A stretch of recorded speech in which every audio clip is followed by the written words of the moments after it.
অনেক হয়েছে দেরি করে ঘুম থেকে ওঠা, আজ সকালটা তাই তাড়াতাড়ি শুরু করলাম। ওভারনাইট ভেজানো জিরা জল খেয়ে আজকের দিনটা শুরু হলো। তাহলে এবার তোমরা কেউ আমার চোখটা দেখে ভেবো না যে আমি কাঁদছিলাম, না না, আমি এই অ্যালার্জি রোগের ভুক্তভোগী। সকালবেলা তোমাদের যেমন গুড মর্নিং মেসেজ পেয়ে ঘুম ভাঙে, আমার ঘুম ভাঙে হাঁচি, আর হাঁচি দিতে দিতে চোখটাও মাঝে মাঝে এরকম ভূতের মতো লাল হয়ে যায়। এতক্ষণ নিশ্চয়ই বুঝেই গেছো যে আজকে আমি সকাল সকাল এসেছি একটা নতুন জায়গায়। হ্যাঁ হ্যাঁ বাবা, জিমটা আমি রিজয়েন করেই ফেলেছি বেশ কিছু মাস পর। তবে এটা এখন কন্টিনিউ চলবে, আর আমার মধ্যে কি কি চেঞ্জেস আসছে সেটা তোমরা আমার ব্লগের মাধ্যমে জানতেই পারবে। ঘেমে নিয়ে বাড়ি ফিরে খেয়ে নিলাম একটু আম, তারপরে স্নান করে এই যে লাফাতে লাফাতে আমি এখন জামা কাপড় শোকাচ্ছি, কারণ ছাদটা খুব গরম ছিল গাইজ।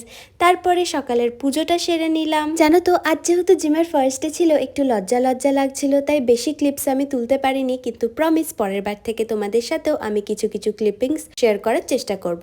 পুজো দিয়ে খেয়ে নিলাম স্যালাড, বিটরুট আর গাজর ছিল, তার সাথে ছিল এগ হোয়াইট। তারপরে দুপুরের লাঞ্চ কমপ্লিট করে বিকেলে খেয়েছিলাম ছাতু। ছাতু কিন্তু একটা খুব ভালো প্রোটিনের সোর্স, তাই সন্ধ্যাবেলা স্ন্যাক্স হিসেবে আমি এটাই খেয়েছিলাম। পেটটাও ভরা থাকে আর তাড়াতাড়ি খাওয়াও যায়।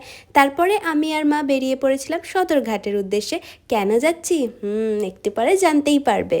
গেছিলাম আজকে স্কুটি চালাতে, আর এই যে আমি চালাচ্ছি স্কুটি, যা বুঝলাম আশা করছি বেশি দিন লাগবে না। তোমরাও প্রে করো যেন তাড়াতাড়ি করে শিখে যাই। বাড়ি ফিরে তো দেখি ও বাবা একদম ঠিক টাইমে বাড়ি ফিরেছি, কারণ বাইরে উঠেছে ভীষণ রকম ঝড়। ব্যাস, তাহলে আর কি, সুন্দর একটা ওয়েদার দিয়ে এন্ড করছি আজকের ব্লগ। বাই।